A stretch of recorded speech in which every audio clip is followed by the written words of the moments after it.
semua, balik lagi bareng Anita di Profesi Podcast. Jadi hari ini aku kedatangan sama kakak-kakak ganteng di samping aku. Mungkin bisa disapa dong kak, mitra mahasiswa. Ya, halo. Mungkin kalian bertanya ya siapa kakak-kakak ini, dan nggak lama-lama lagi langsung aja dari kakak yang pakai baju biru. Mungkin bisa perkenalkan diri kak. Kalau akrab dipanggil Ferdi, kuliah yang jelas di mana, di Malang, di UMM banget. Nah itu. Terus kakak yang satunya. Kalau saya biasa dipanggil Salman, kuliah di UMM. Kak Ferdi sama Kak Salman. Jadi kakak-kakak ini tuh mahasiswa yang kuliah di Malang, asalnya dari Sulawesi ya. Iya, Kalau Kak Salman, Sulawesi mana kak? Sulawesi Selatan. Tepatnya, maksudnya salah ya? Sudiang. Oh jauh ya? Negara Iya. seberang. Itu Di sekali. luar Makassar. Di luar Makassar. Iya. Kalau Kak Ferdi? Kalau saya di Palopo. Oh, satu kampung. Sama-sama aja dulu. Jadi Kak Ferdi sama Kak Salman ini mahasiswa yang asalnya dari Sulawesi tapi kuliahnya di Malang. Oh ya Kak, di Malang itu kan punya kayak semacam organisasi gitu ya Kak. Organisasi yang namanya IKAMI. Mungkin bisa dijelasin dari Kak Ferdi, IKAMI itu apa sih Kak? Jadi kami itu Ikatan Mahasiswa Indonesia. Jadi Ikatan Pelajar Mahasiswa Indonesia Sulawesi Selatan. Jadi kami Sulsel yang berdiri di tahun 1961, tepatnya 30 September. Oh, udah organisasi jadi ketua ya Kak? Itu khusus untuk orang Sulawesi Selatan aja atau kayak mencakup Sulawesi semua kayak Sulawesi Barat? Kalau dari teman-teman di kami Malang sendiri, beberapa yang bergabung itu semisal ada yang dari Kalimantan, ada yang dari Sulbar, tapi yang memang keturunan langsung Sulawesi Selatan, nah itu masuk dalam daftar anggota kami melewati proses sanggara atau sambut anggota baru. Terus Kak Salman, Oke. di IKAMI sendiri tuh ada berapa bidang dan berapa jumlah anggotanya mungkin? Kalau bidang di kami itu ada, pertama ada PSDA, kedua SBO, ketiga eksternal, yang keempat ada OK, yang kelima ada kewirausahaan, yang keenam ada pelestarian lingkungan, sama yang terakhir ada eksternal. Ada 7 bidang ya? Ada, berarti? iya. Bisa dijelasin nggak yang kayak PSD? Kalau PSDA itu dia lebih terfokus ke aspek pemberdayaan sumber anggota. Oh, kayak mirip-mirip litbang gitu ya Kak? Iya. Kalau di PSDA di kami, Litbang itu masuk di departemennya PSDA. Jadi di PSDA sendiri ada 2 departemen. Itu departemen minat dan bakat dan departemen Litbang. Terus kalau yang bidang 2 tadi? Untuk yang SBO dia ke ranah untuk mewadahi teman-teman di aspek seni, budaya dan olahraga. Untuk di eksternal dia lebih ke hubungan IKAMI dengan organisasi-organisasi di luar IKAMI. Selain itu ada PL, itu lebih ke arah pelestarian lingkungan. Terus habis itu ada kewirausahaan. Kewirausahaan itu lebih ke arah bagaimana memberikan bekal untuk para anggota atau para orang-orang yang ada di IKAMI agar memiliki keahlian di bidang kewirausahaan. Kan kalau organisasi itu kan pasti punya proker ya, program kerja gitu. Kalau boleh tahu proker dari kami sendiri itu apa? Kan tadi juga ada yang bidang wirausaha, yang kewirausahaan, olahraga, Ini gitu. mulai dari bidang mana? Bisa mungkin semua. Kalau di PSDA ada seperti yang dijelaskan tadi, ada sanggara, itu sambut anggota baru. Terus yang kedua ada namanya Masikola, itu lebih ke arah bagaimana mewadahi di aspek literasi teman-teman dalam bentuk pendiskusian. Oh, jadi lebih ke diskusi, Mm-mm. bahas-bahas. Kalau diskusinya itu biasanya lebih bahas apa tuh? Selain materi yang memang diberikan untuk teman-teman yang ada di kepengurusan atau di bawah kepengurusan, dia juga lebih fokus ke arah isu-isu yang dia sifatnya kontemporer. Untuk keilmuan juga. Iya, salah satunya. Oke, oke. Lanjut bidang lain. Ya. Untuk di SBO itu ada kemarin kegiatan apa namanya, memperingati hari jadi kami. Itu ada kegiatan sambung menyambung membaca puisi. Kayak lomba atau Dalam Gimana? bentuk jadi pembacaan puisi yang dilakukan seperti kayak estafet pembacaan puisi. Jadi teman-teman membacakan satu bait yang kemudian disambung dengan yang lain. Jadi sebelum masuk pada output yang itu, bidang SBO sendiri itu melakukan ini apa, sayembara puisi untuk memilih beberapa puisi yang kiranya bisa dibacakan. Dan dari juri-jurinya itu dari senior-senior kami sendiri. kalau pesertanya ada yang dari luar kami? Kebetulan kemarin yang puisinya terpilih untuk dibacakan itu adalah salah satu dosen di Universitas Malang juga. Oke. Kan, kalau boleh tahu kakak udah semester berapa kak? Sama. Ini gak berat nih, semester 7. Kalau kakak. Sama-sama. Oh sama ya. Berarti kamu udah cukup lama ya di Malang? 3-4 tahun kayaknya. Ya lumayan lama. Terus kalau Udah tua. kalau dari kakak berdua nih ngelihat situasinya Makassar sama Malang itu kayak gimana? Siapa dulu ini? Terserah. Sampai dulu. Situasi seperti apa?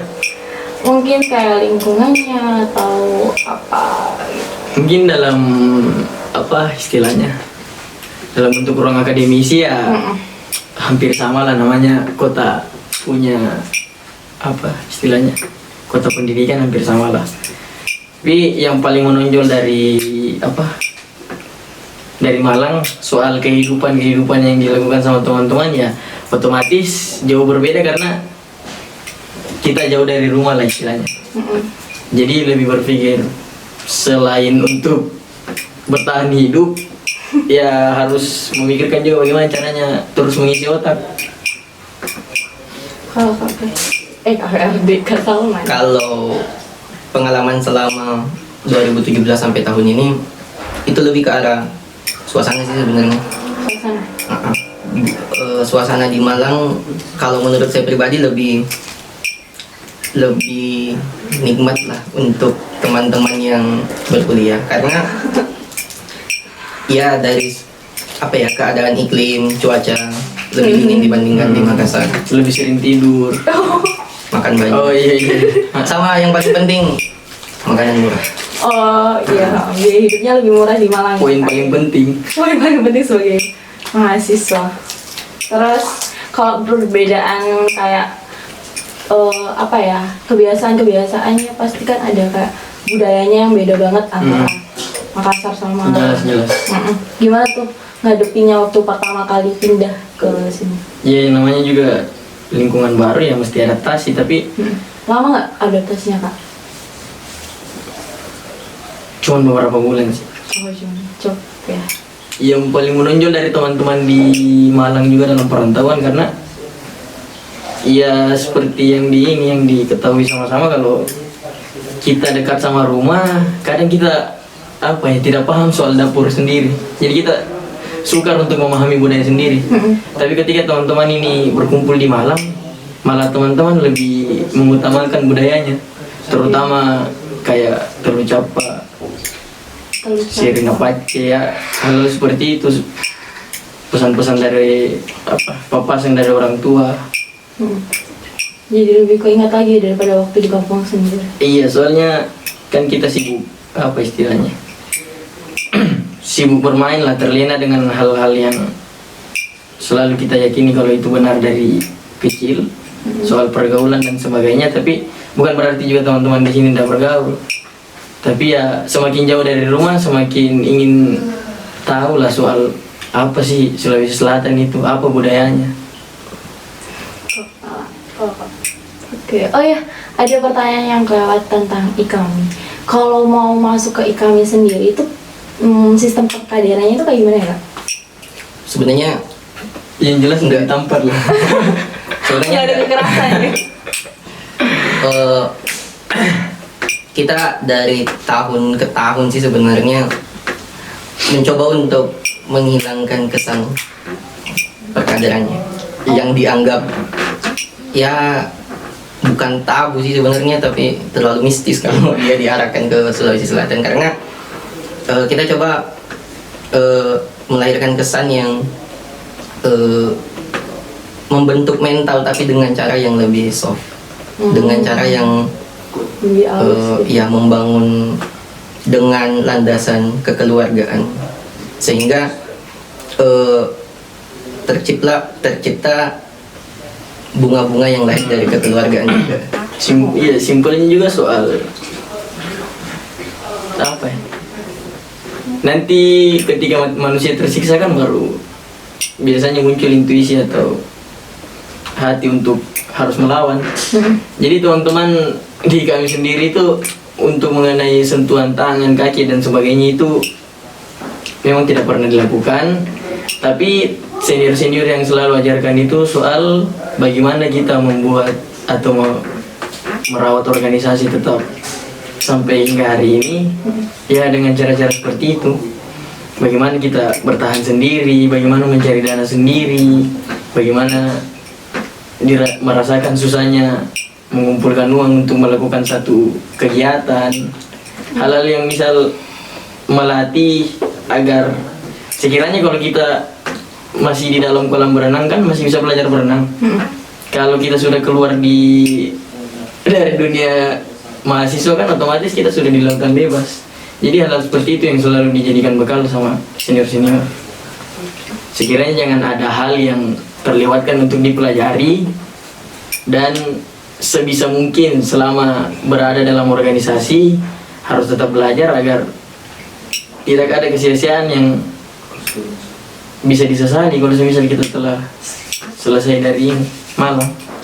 Terus Kak, Yep. kalau Kakak sendiri kuliah di Malang itu kemauan atau saran dari orang tua atau Saya. ikut-ikutan teman? Kalau saya terjebak Terjebak apa ini? terjebak di Malang, Tersesat dan akhirnya bahagia. Bagus deh terjebaknya. tersesat di jalan yang benar sebelum hilang lagi. Ya sebenarnya kuliah di Malang karena sempat coba kuliah di Makassar. Oh, di daftar kuliah di Makassar. Mm-mm. Tapi coba juga daftar di Malang dan akhirnya keterima di Malang, dan saya terjebak di Malang sampai hari ini. Mau bagaimana lagi, cuman malah yang terima. Benar. Kenapa harus Malang, kan banyak yang lain kayak Kalimantan, Kalau Bandung. saya pribadi memang secara geografi kurang, jadi kota yang terlintas sebenarnya justru nggak ada malah. Cuma karena ada teman yang kuliah di sini, terus karena posisinya terjebak tadi, diajak ke Malang, ya sudah akhirnya daftar di UMM dan Jurusan apa? sampai semester 7 sekarang. Teknik mesin. Teknik mesin. Kalau Kak Ferdi, Soal kenapa kuliah di Malang? kalau ini di Malang juga. Apa ya? Nggak terjebak juga kayak Kak Salman. Mau Menjebak dibilang diri sih. menjebak diri sih, iya, Menjebak diri. menjebak diri sebenarnya. Selain memang tempatnya yang ya bisa dikatakan dingin hampir seperti Bandung, ya memang cuma dua kota pilihan itu aja yang jadi pilihan dari dulu waktu SMA. Oh tiga sih, Bandung, Jogja, dan Malang. Dan akhirnya Emang nggak pernah kepikiran untuk kuliah di Makassar ya Kak? saya sudah pernah coba kuliah di Makassar. Tapi nggak. Ya sudah. Tapi N. Tapi N. Oke. Jadi tadi ngobrol-ngobrol, nggak tahu singkat nggak tahu panjang, tapi itulah ceritanya kakak, dari Kak Ferdi, dari Kak Salman tentang Ikami, tentang kuliah di Malang itu kayak gimana. Semoga bermanfaat dan pastinya bermanfaat untuk kita mahasiswa. Sempat kali aja kalian ada yang mau ngelanjut S2 di Malang, dan kalian orang pasti orang Sulawesi, bisa gabung ntar di Ikami. Nah, ditunggu kedatangannya. Iya. Dan Ikami itu nggak cuma di Malang kan ya Kak ya? Ada Ikami Iya. cabang mana? Cabang kalau di Jawa Timur itu ada di Jember, Ha-ha. Surabaya. ada di Surabaya, ada di Malang. Itu kayaknya. Iya. Jadi intinya kalau misalnya kalian mau lanjut kuliah di Jawa kayak di Malang, Surabaya, langsung aja gabung ke Ikami. Iya. Bakal disambut dengan hangat. Kontaknya di bawah sini. Ya ntar tertera di bawah sini. IG enggak? Enggak usah. Bisa juga. Di bawah sini. Nama KTP? Enggak usah lah. Oh iya. Sudah ada Bye bye mitra mahasiswa, sampai ketemu di episode selanjutnya. Oh iya, kayaknya kena